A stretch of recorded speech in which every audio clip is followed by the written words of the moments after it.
With the lack of snowfall this winter, sustainability is on a lot of people's minds. Tips for your trees, the journey of water, even sustainable mining. On this edition of Connected Colorado.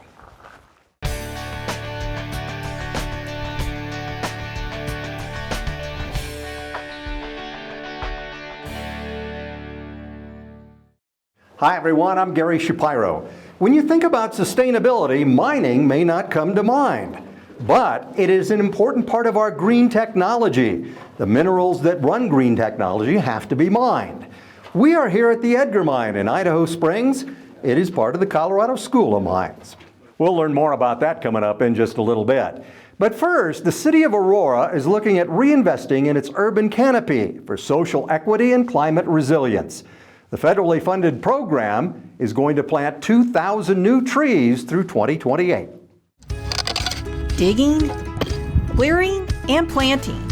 It's the perfect way to celebrate Arbor Day in Aurora. More than 100 volunteers from 10 different community organizations joined city staff April 25th at Montview Park to plant 78 new trees. Officially in the U.S., Arbor Day is celebrated the last Friday of April, but in Aurora, we have Arbor Week. And this event helped wrap up our festivities, which included planting more than 300 trees at the Plains Conservation Center the prior weekend. Both events were organized by the city's Parks, Rec, and Open Space Department, along with Aurora's Office of International and Immigrant Affairs. They've been regularly teaming up since 2023 for an ongoing project called Reinvesting in Aurora's Urban Canopy for Social Equity and Climate Resilience. It's funded through a federal grant with a goal of planting 2,000 trees in our city by 2028. The grant project calls for the engagement of the communities. This is the way how we teach our community members, our neighbors, that trees are important for us. Bravo! Mayor Coffin took part in the tree planting at Montview Park, as did Councilmember Janina Horton, who represents Ward 1 where the park is located. The city's arborist says trees have all kinds of benefits beyond being beautiful and helping clean our air. They have economical benefits, heating and cooling, decreased surface temperatures, just to make our environment better. But socially, trees are important for gathering places. Also, trees have been shown to improve people's health. As Arbor Week comes to a close, Aurora is also celebrating 42 years as a Tree City USA, a national initiative that recognizes cities for excellence in caring for their urban forests. It's all part of Aurora's commitment to greener communities, brighter futures for all. With Gerald Reyes, I'm Yasmin Marino for Aurora TV. We are in the Edgar Mine with Lee Fraunenfeld, who is the mine manager. Thanks for having us. Well, thank you for being here. So this has got to be one of the most unique classrooms I've ever been in. Talk a little bit about what this is. So right now you're about 250 foot underground, about 1,500 foot from the surface, or from the portal. It's the Edgar Mine, Colorado School of Mines Edgar Mine, which was acquired in about 1921 by the school. For that, it's a research and training facility for students, mining students, petroleum students, mechanical students, the realm here. Right now you're standing in our underground classroom, where we all utilize this for a teaching facility. We are fully Wi-Fi based in here. So they come up here and they'll actually be able to sit down and get instructions in a very unique environment. When the students come into the mine to learn, I mean, it's School of Mines, they got to be like really impressed that they're down here. Yes, it's one of the most unique facilities out there. There's a few other schools out there with mines, but nothing of this caliber. Again, on this size, this type of extent, and what we teach here. So as far as a mining student that comes here, they will come into this classroom, they will get their instruction work. Some of the classes, they will actually be able to go out and do the mining process. That includes the blasting, that includes the drilling, everything about this. But this is the focal point for their start of the day. Yeah, let's talk about a little bit about the history of this mine. This used to be an active mine, and what was mined here? Back in 1880, 1870 time frame, it was the Edgar Mine. It was a silver gold mine, about 80 ounces per ton silver were mined back then, about 0.5 ounces per ton gold, all in sulfide. Narrow vein deposits, and as lore goes, or as the mining business goes at times, the booms and busts at the time, it was then donated to the Colorado School of Mines. And like I said, that was the 1921 time frame. That is really cool. And they learn all kinds of different things down here, right? Oh yes, they learn all aspects of the mining process. What it basically does is gives them a leg up when they go into industry. So they'll actually have an idea of not only the classroom work that we teach, but they also get an idea of what it actually is to install and to do the work itself. So Lee, we're talking a little bit about sustainability in this show, and a lot of people probably don't think of mining when they think of sustainability, but they do go hand in hand. They do, and like I say, the old cliche goes, if it can't be grown, it's got to be mined.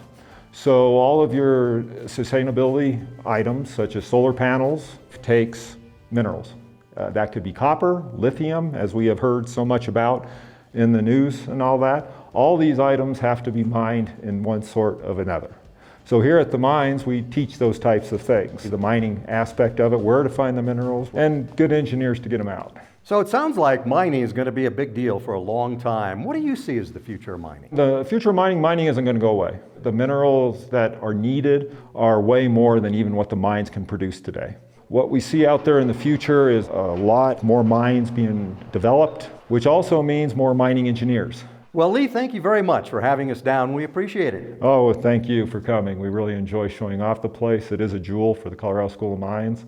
We're joined by Eric Kirshner of School of Mines now in the Edgar Mine. Thanks for joining us. I'm so glad to join you. So Lee was talking earlier about some of the things that happen down here. It's pretty exciting to have students in a real mine, right? Oh, it's so fun to see the learning that goes on here and to see the excitement on the students' faces.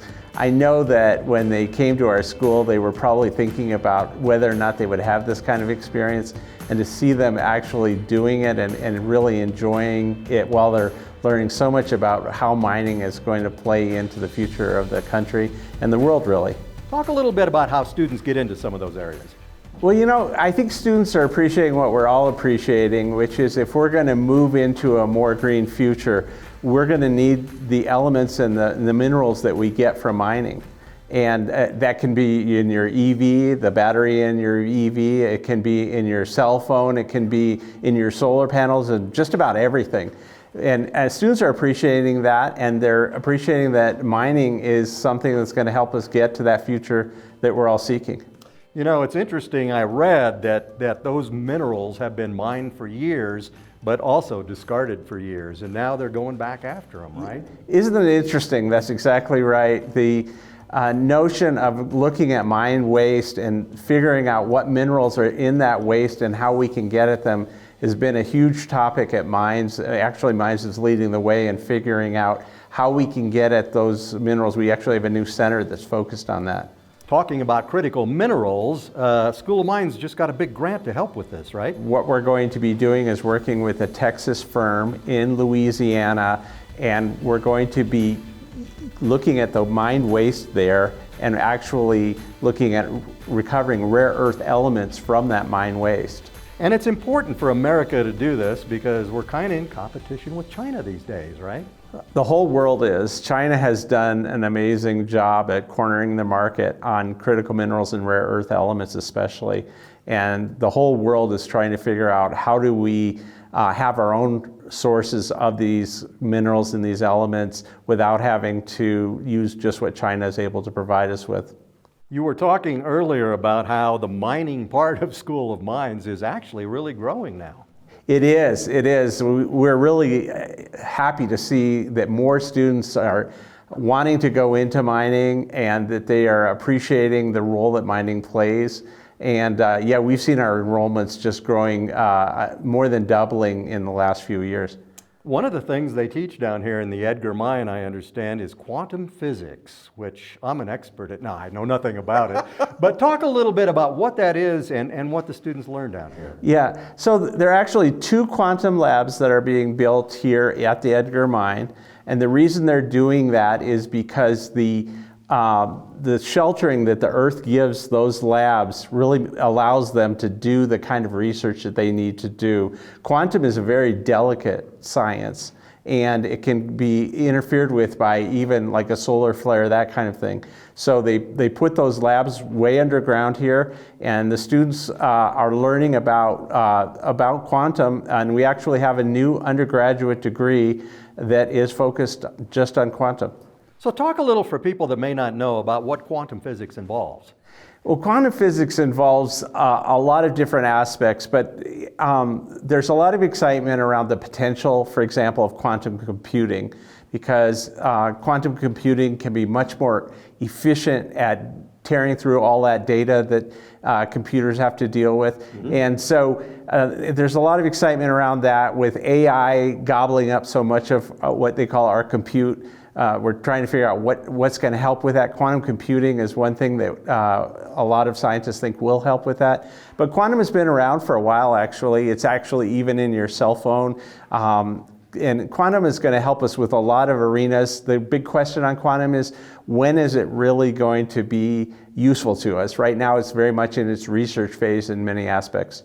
We've been talking about sustainability here in the mine, but there's a lot of things going on campus related to sustainability too, right? Absolutely. Mines is very committed to sustainability. We have an awful lot of our energy that comes from solar panels that we have on campus. One of our newest buildings gets a lot of its energy from geothermal. So we are absolutely focused on sustainability, not here just at the mine, but also on campus. And the curriculum too, right? Yes. So much of the curriculum and the research that's going on is focused on sustainability and how do we get to that new green future that we're all wanting. Well, I find this mine fascinating. When you come down here and see students learning in this place, what do you think about it? It's exciting. I love the hands-on aspect of it. I think so much now that there's so much around AI and what needs to be hands-on, what can be delivered via AI and stuff. And to me, there's nothing more hands-on than this mine and the learning that goes on here. It's wonderful. Eric, thanks for inviting us. Appreciate it. Oh, I'm so glad you were able to come. You ready to go? Yep. All right, lots more from the Edgar Mine in Idaho Springs right after this break. For decades, I've taught you everything I know. How to safely build a fire, and how to control the flames. But I can only teach wildfire prevention. Only you can prevent wildfires.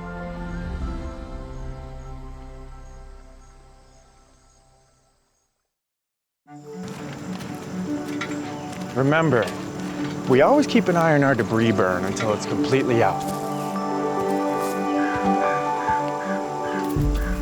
Mom!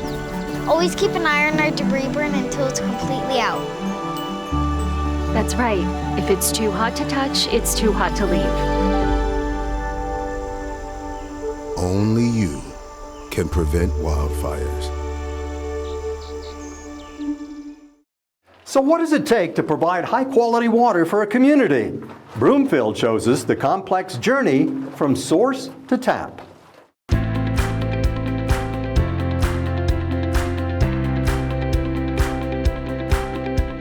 Water is a fundamental element of day-to-day life for any community. Not only is it vital to our survival, but it supports our local economy, promotes healthy ecosystems, protects us from wildfires, and allows us to keep our beautiful parks green. Each drop of water that we drink makes its way through a combination of both natural and man-made waterways and storage systems. This highlights the importance of long-term planning and innovative engineering solutions. Today, Broomfield's drinking water comes from two sources: treated water purchased from Denver Water and raw water supplied by the Northern Colorado Water Conservancy District through the Colorado Big Thompson and Windy Gap projects. Broomfield's water is transmitted to the city from the north and the south via two large pipelines and a series of pump stations which work 24/7 to increase capacity and move the water uphill. The city currently relies on the combined capacity of these two pipelines to meet peak summer demands and provide a reliable water supply to Broomfield businesses and residents year-round. As our community continues to grow, it's important that Broomfield develops local water storage so that the city can meet our peak demands even after they've exceeded the capacity of our two pipelines.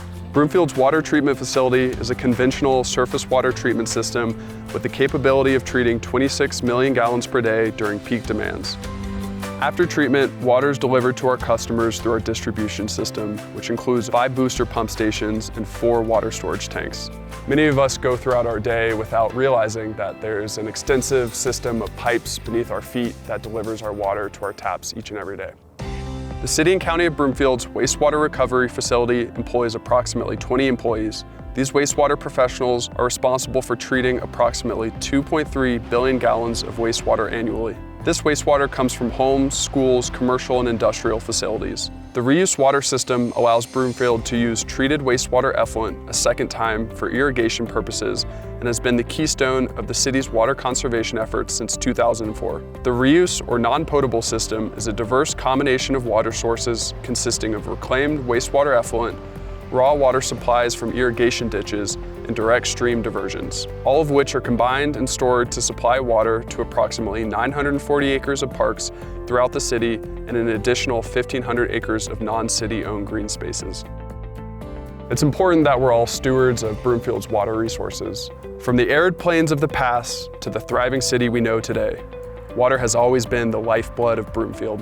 It was water that first allowed for the establishment of Broomfield as a small agrarian community in the late 19th century. Each of us has a part to play in ensuring a dependable water supply for future generations in Broomfield and throughout the state of Colorado. You might wonder, what does my water bill pay for? Behind your water bill. 1.55% finance utility billing, 29.22% water distribution system, 5.51% monitoring and regulatory quality control, 42.99% water treatment, 19.46% water resources and supplies, and 1.27% for city management. Thank you.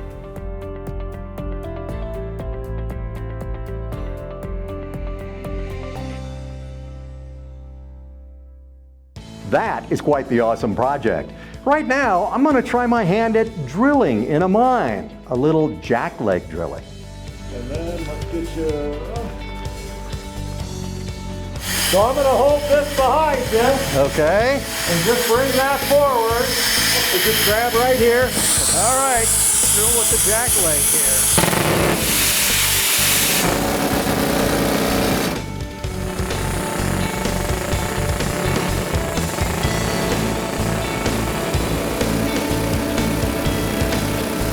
That was pretty crazy. I think I'm going to be shaking for a while. Anyway, every tree in Denver contributes to the tree canopy. We have some tree tips from the City of Denver and the park people. The best person to care for a tree is the one who's living right next to it. The best thing that you can do to get started taking care of your trees is really to learn. So we're here at Park Hill, Denver's newest park.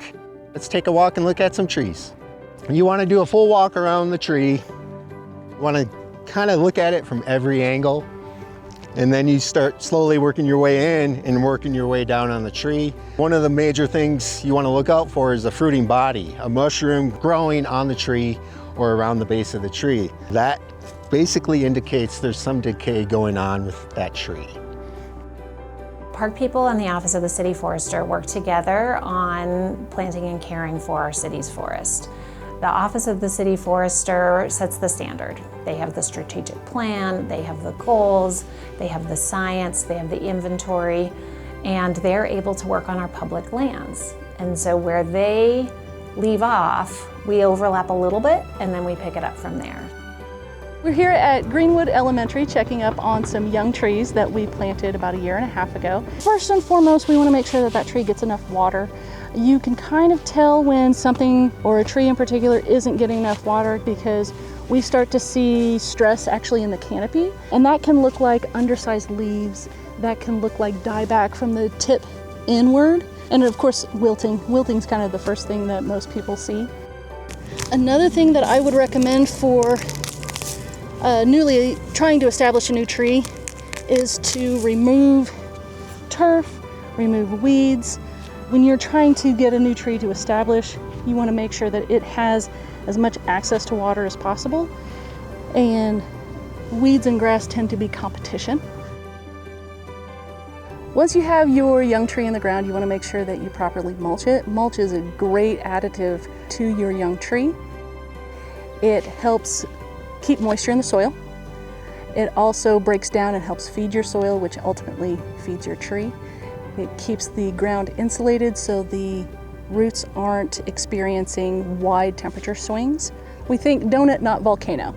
Keep about 3 to 4 inches away from the trunk, and then about a 3 to 5 foot ring around the tree.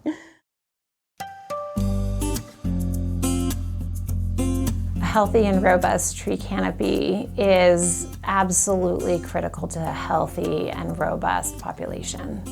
And with a healthy forest, we can lower temperatures by up to 15 degrees on a hot day, and we can slow the flow of water through our environment. Maintaining tree health throughout the city, it's a very important goal for us as a community. It's going to take everyone that lives in this area to come together and find these issues and get them dealt with. Some of the most common issues we get from residents in Denver is their tree healthy? Is it diseased? Is it dying? Does it fit within the city's code? So we address those questions usually through the 311 inbox. If it does require a visit, we'll go out and inspect the tree for that resident and kind of help them, guide them towards the steps to correcting the issue. So if this was your tree on a public right-of-way, the city would come in, they're gonna ask you to cut out all of this deadwood that's 2 inches or greater. They're gonna have you raise these limbs to about 13.5 feet over the street and 8 feet over the sidewalk. Denver Forestry is pretty small. We don't have the capacity to get to every tree. So that's why we rely on communities and partnership programs with the park people. They help fill in some gaps for us, and then the other gaps, we hope the residents step in and help us fill those.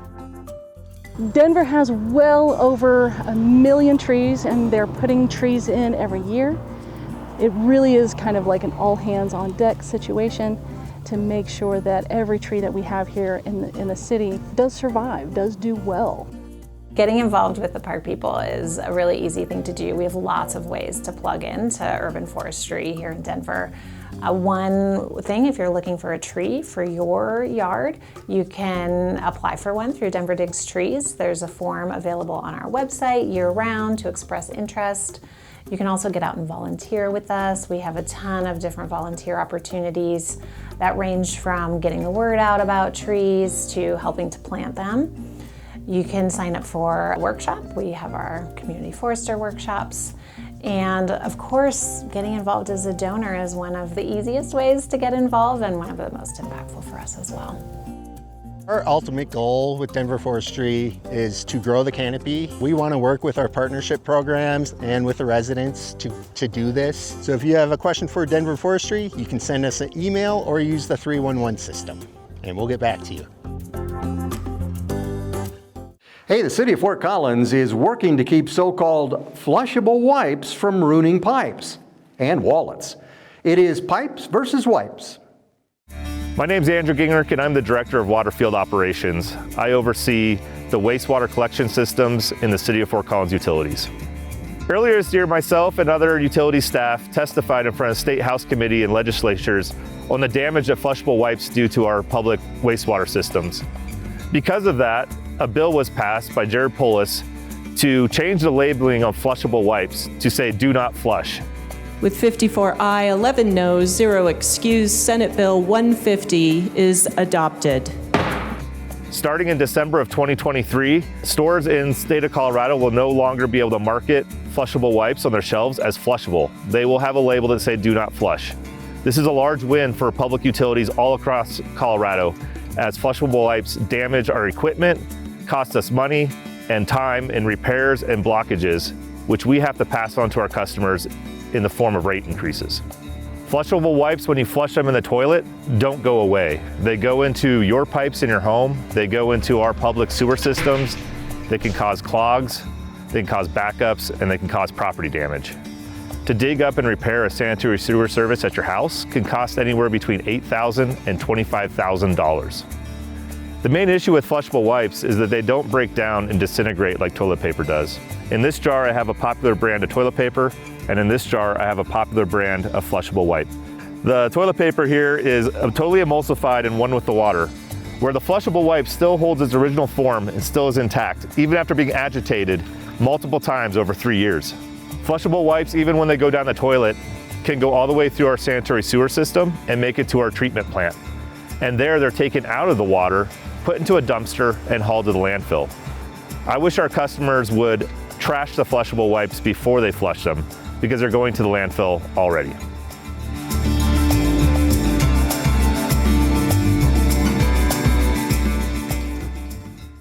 This room is going to be the quantum lab at the Edgar Mine, where researchers will come in and learn all kinds of stuff that I don't understand at all. Anyway, coming up next, non-potable water for irrigation helps save water. After a year and a half of construction, the Lutz Pumping Reservoir is going to provide non-potable water for Southeast Brighton. The Lutz Pump Station project involves the construction of a pump station and transmission line to convey non-potable water to irrigation and sprinkler systems in Southeast Brighton. Lutz Reservoir was selected as a location because some of the improvements were already made before we began this project.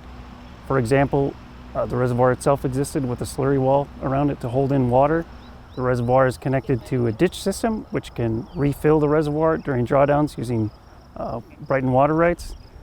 And the intake structure and piping that we utilized were also completed at a previous time. The non-potable system diverts demand away from our new treatment facility, which saves the city and our ratepayers on electricity and other ongoing maintenance costs. It also takes the new capacity at that plant and expands it farther into the future for continued growth that we're experiencing. The pump station sits on top of a wet well that is 26 feet deep, which collects water from the Lutz Reservoir through three 30-inch intake pipes. The water is then pumped through 6,600 feet of newly installed 16-inch transmission main before connecting to the existing non-potable distribution network. The pump station currently produces up to 1,000 gallons per minute of flow, but is ready to easily integrate more pumps that can increase that number to 6,000 gallons per minute at full build-out. The pump station and the water levels in the reservoir can actually be monitored remotely on our SCADA system, so our water operators can see that on a laptop from anywhere. The City Hardy has existing non-potable service to some of our larger parks areas and also some of the 27J facilities. The Lutz Reservoir service area right now is only about 200 acres, but the service area for the total reservoir and the total non-potable area is over 2,000 acres. So as the city continues to grow and we have new development, we will require that those new developed areas connect to the system. My favorite part of this project was working in and around the reservoir. We drained it, we refilled it. Getting to go down there on foot was very interesting. Watching it refill and become the beautiful open space that we see today was really rewarding. Thanks again to Edgar Mine and the Colorado School of Mines for having us out today. We'll see you next time on Connected Colorado.